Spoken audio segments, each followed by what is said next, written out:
Question को आप देखिए अच्छी तरीके से, इस क्वेश्चन को, जहाँ पे आपको एक बड़ा सा ग्रिग्नार्ड दिया गया है और यहाँ पे एक एस्टर का कंपाउंड दिया गया, ठीक है, एस्टर कंपाउंड दिया गया है। तो यहाँ पे रिएक्शन कैसे होगी, यहाँ पे ये है डेल माइनस, आप लोग खुद से आई थिंक आपने डायरेक्ट ट्राई किया होगा, और ट्राई किया है तो एक और बार इसको रीचेक कर लीजिए, ठीक है, एक बार वेरीफाई कर लीजिए। तो यहाँ पे आप देख सकते हैं ये अटैक करेगा, ये उठाएगा, ये बॉन्ड नीचे देगा और ये खुल जाता है। एस्टर का मैकेनिज्म ऐसे ही होता है ना, एस्टर का मैकेनिज्म तो ऐसे ही होता है। तो फिर यहाँ से आपको क्या देखने को मिल रहा है, यहाँ पे देखने को मिल रहा है कि ये रिंग जो है वो खुल जा रही है। तो फिर ये देखिए आपको ऐसा कुछ देखने को मिलेगा, ये सुन लो, देखिए यहाँ पे O माइनस आया, MgBr प्लस लग गया, और यहाँ पे ये रिंग तो खुल चुकी है। साथ ही साथ यहाँ पे तो एक डबल बॉन्ड O आएगा, ठीक है, और यहाँ पे बाकी का जो CH2 CH2 CH2 CH2 MgBr है वो लगा, ठीक है। अब यहाँ पे देखो एक और इंट्रामोलिकुलर अटैक हो सकता है ना, क्योंकि यहाँ पे देखो, यहाँ पे तो अभी भी ग्रिग्नार्ड बचा हुआ है, एक पार्ट तो ग्रिग्नार्ड कभी बचा हुआ है। तो ये जो डेल माइनस है ना, ये जो डेल माइनस है, ये यहाँ पे अटैक कर देता है और इसको यहाँ पे घुमा देता है। तो फिर क्या आपका बनता है, देखो प्रोडक्ट, अब प्रोडक्ट के बारे में ध्यान से गौर से देखना, ठीक है, प्रोडक्ट के बारे में ध्यान से देखना।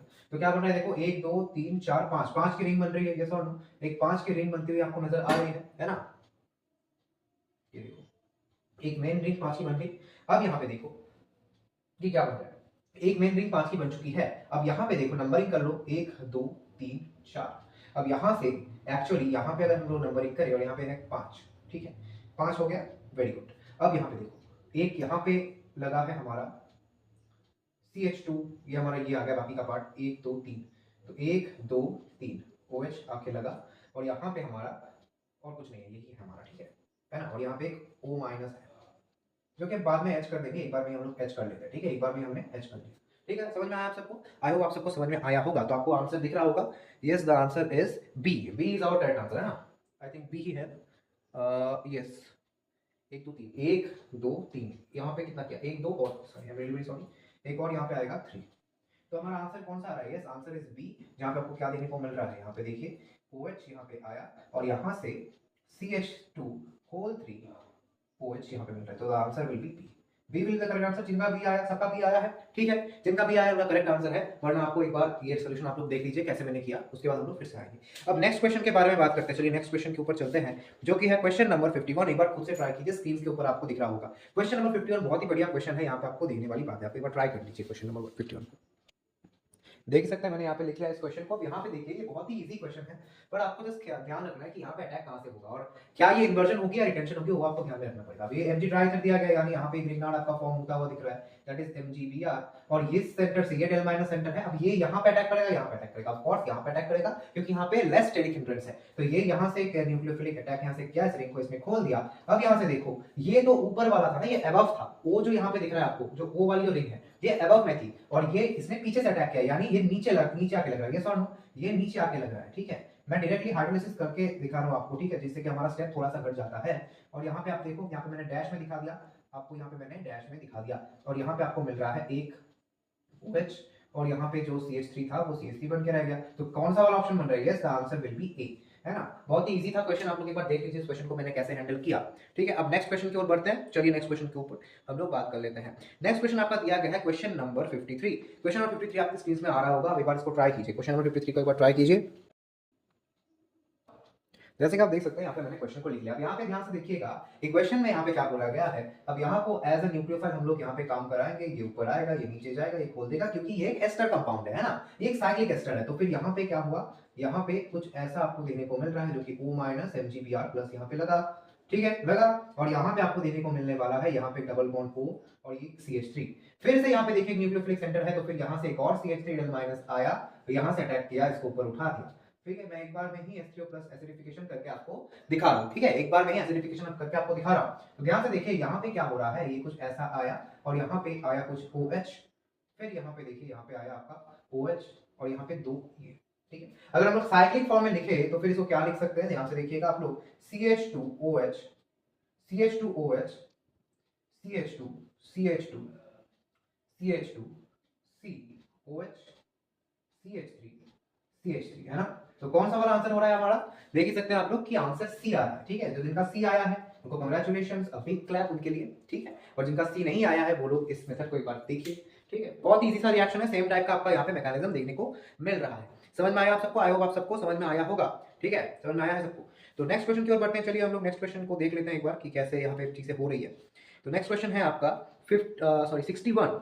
नेक्स्ट क्वेश्चन है 61, बहुत ही इंपॉर्टेंट क्वेश्चन है। आप देखिए एक बार आपके स्क्रीन के ऊपर आप देख सकते हैं, बोला जा रहा है कि compound A was treated with a large excess of CH3 the resulting product was exposed in POCl3 pyridine to give compound B. यहाँ पे कंपाउंड बी आपको बोल दिया गया, ठीक है, बहुत ही बढ़िया क्वेश्चन है। तो कंपाउंड ए क्या था वो आपको निकालने को बोला गया है, ठीक है, बी कंपाउंड बोल दिया गया, अब ए कंपाउंड को आपको निकालना है। तो देखिए यहाँ पे हम लोग कैसे एनालिसिस करते हैं। अब ध्यान से देखिए, बोला जा रहा है कि ए जो कंपाउंड है ना, ए कंपाउंड को आप ग्रिग्नार्ड में आपने रखा है, ग्रिग्नार्ड में आपने रिएक्ट करवाया है, उसके बाद POCl3 दिया है। समझ में आया आप सबको? यानी क्या हो रहा है, फर्स्ट आपने एक अल्कोहल टाइप का कंपाउंड शायद तैयार किया होगा, ठीक है, फर्स्ट आपने एक अल्कोहल टाइप का कंपाउंड तैयार किया होगा, एक अल्कोहलिक कंपाउंड तैयार किया होगा। उसके बाद आपने क्या किया होगा, उसके बाद आपने उनका डिहाइड्रेशन किया होगा, तभी जाके आपका ये एक एल्कीन बन रहा है ना, ये सुनो। तो POCl3 pyridine क्या है, POCl3 pyridine एक एनहाइड्रस मतलब एनहाइड्रिंग एजेंट है, मतलब क्या बोलूं इसको, डिहाइड्रेटिंग एजेंट है, ठीक है। जो POCl3 pyridine है वो एक डिहाइड्रेटिंग एजेंट है, तो डिहाइड्रेशन ये करेगा, ठीक है। अब यहाँ पे क्वेश्चन को आप देखिए, यहाँ पे ऑप्शंस को देख के आपको आंसर सिलेक्ट करना है। तो जैसे कि आप देख सकते हैं, अगर पहले ऑप्शन को करें, इसमें एक बार डायरेक्टली आंसर नहीं आ रहा हूं, अब ध्यान से आप समझ ही पा रहे हैं यहाँ पे क्या हो रहा है कि डी जो ऑप्शन है, ऑप्शन डी के ऊपर गौर फरमाएंगे। ऑप्शन जो डी यहाँ पे आपको दिया जा रहा है, जो कि ये वाला कंपाउंड है, एक बार कंपाउंड को देख लेता हूँ अच्छी तरीके से, बहुत बढ़िया, ये ऐसा है, ऐसा है, ऐसा है, ओ दिया गया है, यहाँ पे ओ है, यहाँ पे भी ओ है। ये जो कंपाउंड है, मैं आपको यहाँ से, मैं रेट्रो करके नहीं दिखा रहा हूँ, ठीक है, मैं रेट्रो करके नहीं दिखा रहा हूँ, मैं डायरेक्टली यहाँ पे कंपाउंड को बता रहा हूँ, ठीक है। अब यहाँ से हम रिएक्शन को फॉरवर्ड चलाते हैं। तो CH3, यहाँ से अगर आप CH3 डेल माइनस की बात करें, तो यहाँ पे समझ में आ रहा है आपको कि 2 बार यहाँ पे अटैक करेगा, ये और नो, मैं एक बार डायरेक्टली दिखा रहा हूँ और इसको हटा देगा। सेम टाइप से यहाँ पे भी 2 बार, यहाँ पे भी 2 बार आपको देखने को मिलेगा। फिर फाइनली आपको क्या मिल रहा है, एक अल्कोहल मिलेगा, ये और नो, एक अल्कोहल मिलेगा। जब आप ग्रेनाइट के साथ रिएक्ट करा रहे हो, फाइनली आपको अल्कोहल देखने को मिल रहा है। तो 1 2 यहाँ पे एक OH आया, यहाँ पे 1 2 OH आया, और यहाँ पे भी 1 2 एंड OH, ठीक है। अब POCl3 जब दोगे आप, POCl3 एंड pyridine जब आप दे रहे हो, मैं मैकेनिज्म में इतना नहीं जा रहा हूं, बिकॉज़ इसका मैकेनिज्म आपको जरूरत नहीं पड़ेगी, हम लोग जनरल हमारी जो नॉलेज है उससे ही कर पाएंगे। तो यहाँ से क्या होता है, डिहाइड्रेशन हो जाता है। तो डिहाइड्रेशन होने पर हमको क्या मिलता है, देखो प्रोडक्ट बी ही मिलेगा आपको, प्रोडक्ट बी ही आपको देखने को मिलेगा। तो यहाँ से आपको एक सीख क्या मिलती है कि ऑप्शंस देख के भी कभी-कभी हम लोग अंदाजा लगा सकते हैं कि यहाँ पे कंपाउंड क्या हो रहा है। जैसे आपको आपके जो बेसिक नॉलेज है, आपके जो बेसिक्स है उनको क्लियर रखना है और उनको ही अप्लाई करना है, ठीक है। ये तो एक डिहाइड्रेटिंग एजेंट था, वो आपको समझना पड़ेगा, वो आपको याद रखना है, वो आपको पता होना चाहिए। अगर आपको पता ही नहीं कि POCl3 pyridine क्या करता है, तो फिर बड़ा समस्या होने वाली है। बट आपको इतना तो पता ही है कि यहाँ पे एक अल्कोहल तैयार होगा, तो POCl3 pyridine देने से यहाँ पे डिहाइड्रेशन होगा, तभी जाके यहाँ पे एल्कीन होगा। ये दोनों समझ में आया है, आई होप आप सबको समझ में आया होगा। Move to the next question, आप लोग एक बार देख लीजिए क्वेश्चन को, ठीक है। तो ये हमारा ए कंपाउंड, तो आंसर विल बी डी, ठीक है, आंसर डी। जिनका ऑब्जर्वेशन सही था वो लोग बड़े अच्छे बच्चे, बड़े एडवांस वाले बच्चे हैं, ठीक है, और जिनका नहीं हुआ उनको प्रैक्टिस की जरूरत है। चलो नेक्स्ट क्वेश्चन की ओर बढ़ते हैं, ठीक है, ज्यादा टाइम वेस्ट नहीं करते हैं, नेक्स्ट क्वेश्चन की ओर बढ़ते हैं। Okay, next question will be okay.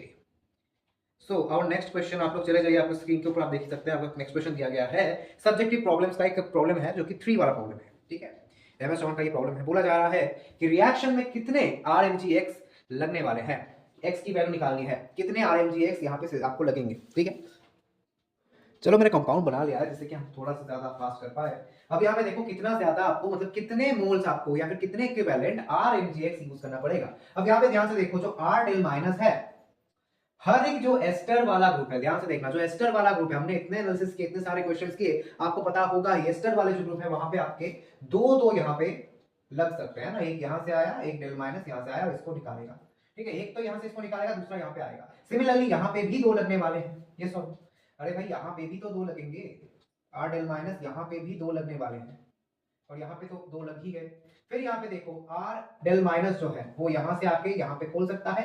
एक नीट का क्वेश्चन हमने जेई नीट प्लस सीरीज में कराया था, वहां पे इसको आपको देखा होगा, 2025 का एक क्वेश्चन था जहां पे हमने ये CN ग्रुप का यहाँ पे ग्रीनार्ड के साथ रिएक्शन कराया, तो ग्रीनार्ड के रिएक्शन में ये इस फॉर्म को यहाँ पे देखा। अब यहाँ पे ध्यान से देखना, ठीक है, तो 2 यहाँ पे गए, 2 यहाँ पे 4 हुए और 1 यहाँ पे 6 हो गए। यहाँ पे देखो ध्यान से देखना, एक del minus R del minus यहाँ से अटैक करके इसको खोल देगा, ठीक है, यहाँ से अटैक करके इसको खोल देगा। समझ में आया सबको?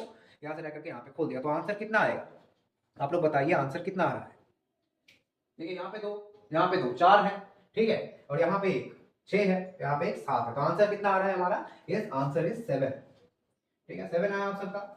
अगर आपका कोई और आंसर है तो कमेंट्स में जरूर बताइएगा, यहाँ पे 7 आंसर आना चाहिए आपका, ठीक है। सिमिलर क्वेश्चंस आपके बहुत सारे मिलेंगे, आपको आपके स्क्रीन में आप देख ही सकते हैं, इस टाइप के क्वेश्चंस आपको बहुत मिलेंगे जहां पे आपको RMGX बताना है कितने लगेंगे। मैं आपको बताना चाहूंगा कि अगर SH है कहां पे, ठीक है, SH ग्रुप है, OH ग्रुप है, तब भी R डेल माइनस यहां से H को चुरा लेगा, ठीक है, तो फिर वो भी आपको कंसिडर करना है, ठीक है, वो भी आपको कंसिडर करना है, यानी कोई भी एसिडिक एच दिखे आपको तो वो RMgx के साथ रिएक्ट करेगा, वहां पे R del माइनस इस एच को चुराएगा, ठीक है। आई होप बहुत ही इंटरेस्टिंग लगा होगा आपको आज का ये क्लास, और बहुत ही मजा आया होगा आपको, जिसमें हमने ग्रिग्नार्ड रिएजेंट्स के बहुत सारे एस्पेक्ट्स के बारे में बात की, और ग्रिग्नार्ड रिएजेंट के ऊपर किस कैसे कैसे क्वेश्चंस फ्रेम हो सकते हैं उनके ऊपर भी बात की। इसके अलावा भी जो क्वेश्चंस होने वाले हैं, जो क्वेश्चंस हैं, वो जेईई नीट प्लस सीरीज में आपको देने को मिल जाएंगे। चौहान के क्वेश्चंस अब बहुत लोग इस बुक को खरीद तो लेते हैं पर सॉल्व नहीं कर पाते, तो हम लोग उनके लिए भी इस सोल्यूशन को लेके आए हैं, जिससे कि आप यहाँ से सिलेक्टेड क्वेश्चंस कर पाए। बाकी क्वेश्चन आप खुद ट्राई कीजिएगा, कुछ क्वेश्चन हैं बहुत ही ब्रिलियंट क्वेश्चन है, और कुछ क्वेश्चन है जो कि आप इजीली कर पाओगे, ठीक है। तो मिलते हैं बहुत जल्दी आपसे नेक्स्ट वीडियो में, तब तक के लिए चैनल पे तो सब्सक्राइब जरूर करना, कमेंट्स में जरूर बताना कि कितने क्वेश्चन आपने खुद से ठीक किए, ठीक है। मिलते हैं बहुत जल्दी आपसे नेक्स्ट वीडियो में। Thank you very much for watching.